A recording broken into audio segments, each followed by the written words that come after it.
Welcome to the next video of right to success. അപ്പോൾ നമ്മുടെ first ചാപ്റ്ററും second ചാപ്റ്ററും നോക്കി കഴിഞ്ഞു AFSൻ്റെ. ദെൻ തേർഡ് ചാപ്റ്ററായ ഫിനാൻഷ്യൽ സ്റ്റേറ്റ്മെൻറ്റ് ഓഫ് എ കമ്പനിയാണ് അടുത്ത് നോക്കാനായിട്ട് പോകുന്നത്. ഓക്കെ, അപ്പോൾ ഫിനാൻഷ്യൽ സ്റ്റേറ്റ്മെൻറ്റ് എന്ന് പറഞ്ഞാൽ എന്താണ്?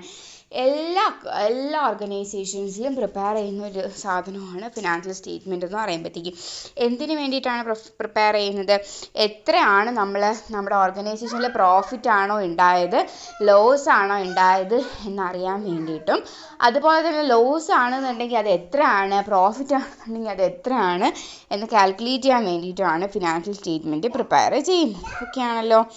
ദെൻ നെക്സ്റ്റ് വരുന്നത് financial statement of a company എന്ന് പറയുന്നത് balance sheet, then next income statement, that is profit and loss account, then cash flow statement. Then nature of financial statement.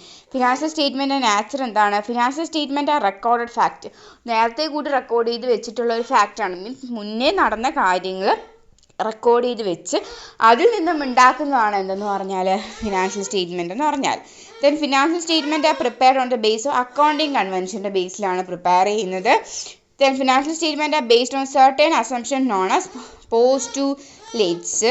Then next financial statement based on personal option estimate and judgements. ഈ ഉണ്ടാക്കുന്ന ആളുടെ personal ഓപ്ഷനും അതുപോലെ തന്നെ എസ്റ്റിമേറ്റ്സും ഒക്കെ വെച്ചിട്ടാണ് എന്ത് ചെയ്യുന്നത്, ഫിനാൻഷ്യൽ സ്റ്റേറ്റ്മെൻറ്റ്സ് പ്രിപ്പയർ ചെയ്യുന്നത്. ഓക്കെ ആണല്ലോ. നെക്സ്റ്റ് നോക്കാൻ പോകുന്നത് ഒബ്ജക്റ്റീവ്സ് ഓഫ് ഫിനാൻഷ്യൽ സ്റ്റേറ്റ്മെൻ്റ് ആണ്. To provide information about the economic resource and obligation of a business.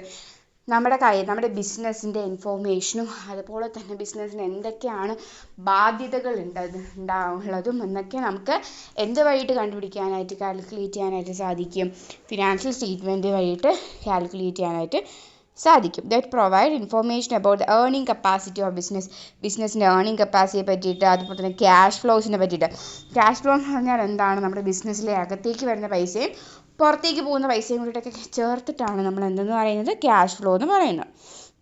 Then next വരുന്നതെന്ന് പറയുമ്പോഴത്തേക്കും to judge effectiveness of management. നമ്മുടെ മാനേജ്മെൻറ്റ് അല്ലെങ്കിൽ നമ്മുടെ ആക്ടിവിറ്റീസൊക്കെ റൺ ചെയ്തുകൊണ്ട് പോകുന്ന നല്ല മാനേജ്മെൻറ്റിൻ്റെ കൺട്രോളാണോ എന്നൊക്കെ നമുക്ക് അറിയാനായിട്ട് സാധിക്കും. To provide information about the activities of ബിസിനസ്സിൻ്റെ ആക്ടിവിറ്റീസ് എങ്ങനെയാണ് സൊസൈറ്റി അഫക്റ്റ് ചെയ്യുന്നത് എന്ന് അറിയാൻ സാധിക്കും. പിന്നെ എന്തൊക്കെയാണ് പോളിസീസ് ഓഫ് ബിസിനസ്. അങ്ങനെ ഒരുപാട് കാര്യങ്ങൾ നമുക്ക് ഇതുവഴിയിട്ട് അറിയാനായിട്ട് സാധിക്കും. Then types of financial statement. Financial statement ഏതൊക്കെയാണ് നമുക്ക് നോർമലി അറിയാം. ബാലൻസ് ഷീറ്റ്, ദെൻ നെക്സ്റ്റ് വരുന്നത് profit and loss account, then next വരുന്നത് പിന്നെ ക്യാഷ് ഫ്ലോ, ഇതുമാണ് വരുന്നത്. അപ്പോൾ ഇത്രയാണ് ഈ ഒരു ചാപ്റ്ററിൽ വരുന്നത്. വേറൊന്നുമില്ല ഈ ഒരു ചാപ്റ്ററിനെ സംബന്ധിച്ചിടത്തോളം. പിന്നെ ലിമിറ്റേഷൻ ഓഫ് ഫിനാൻഷ്യൽ സ്റ്റേറ്റ്മെൻറ്റും കൂടി വരുന്നുണ്ട്. അതും കൂടിയിട്ട് ജസ്റ്റ് ഒരു 5 പോയിൻറ്റ്സ് പഠിച്ചു വെച്ച് കേൾക്കാം. ഓക്കെ ആണല്ലോ.